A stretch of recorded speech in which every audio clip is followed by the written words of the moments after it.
About 300 students at Tshwane North College South have been left in the lurch following the closure of the institution's 3 residences because they are unfit for habitation. The students returned from various provinces for the start of the new term to find themselves without accommodation, something they claim they were not informed about. ANN7's Candy Mapanga investigated the plight of the homeless students.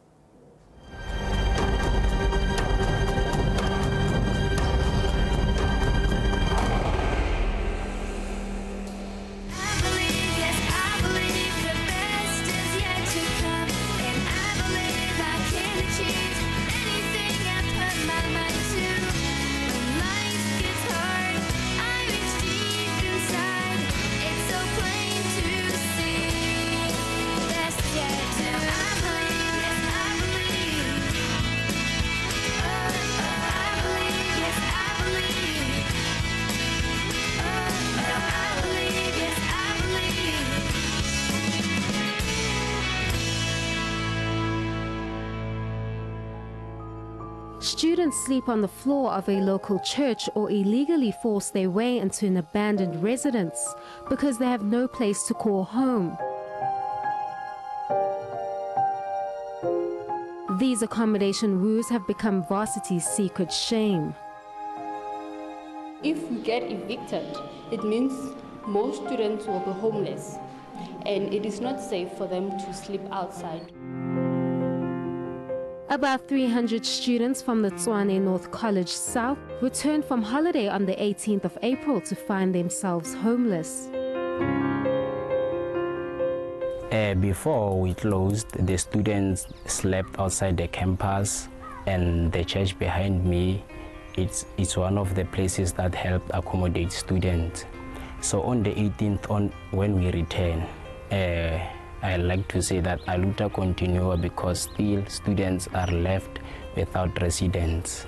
So even on the 18th, we'll be sleeping outside. The institution decided to close the accommodation for health and safety reasons. It said it needed to renovate the residence because it was not fit for occupation.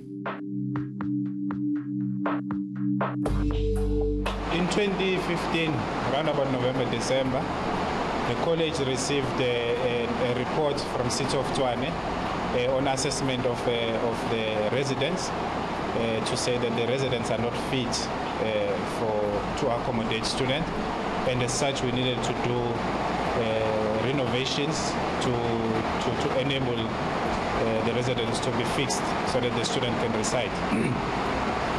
The college then took a decision to close the residences in SASCO alleges the funds paid into the institution for renovations and resources have been mishandled, but the Department of Higher Education refutes these claims.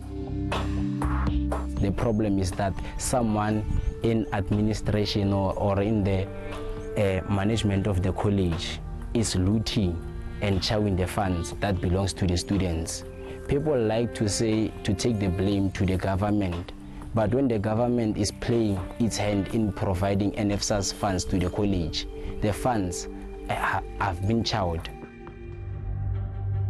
SASCO and the student body accuse the college of double standards. Staff, they allege, still stay in the out-of-bounds residence. They also claim the university has not made alternative arrangements for the students.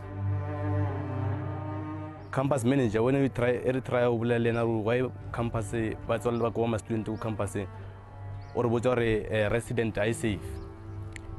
Resident I safe some of the staff members but naku campus Marbar campus I safe. When the family one campus Marbar campus I safe. In the meantime, homeless students found solace in the local church, which has provided them with a place to sleep and a meal. So batlile ba gopela marobalo, and then we assisted them kaga accommodation. Ra leka o ba fa dikobo tsa robala, and then na re ba apiela, making sure hore ba ja breakfast, lunch and supper ya bona. So some of them re ba thusitse ka ba fa tšhelete ya transport or ba khona go boela mahaeng a bona. So some of them bantsi almost 5 days balimo. Despite the lack of accommodation, the funds from NSFAS in the form of allowances and housing payments have allegedly not been paid out to the students. ANN7 reached out to NSFAS and they have not responded. The campus management is yet to engage with SASCO on their demands despite protests. The department says that the 300 students had enough warning about the closure of their residence to make alternative arrangements. January 2016, students and parents were informed accordingly that due to the risks that are entailed, the residences will not be used, and as such, they will have to seek alternative accommodation elsewhere.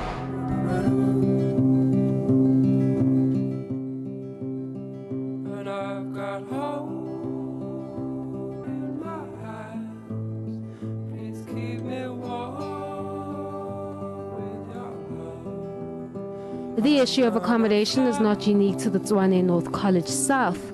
There have been reports of ongoing housing shortages at many institutions, with Wits University students recently staging a protest.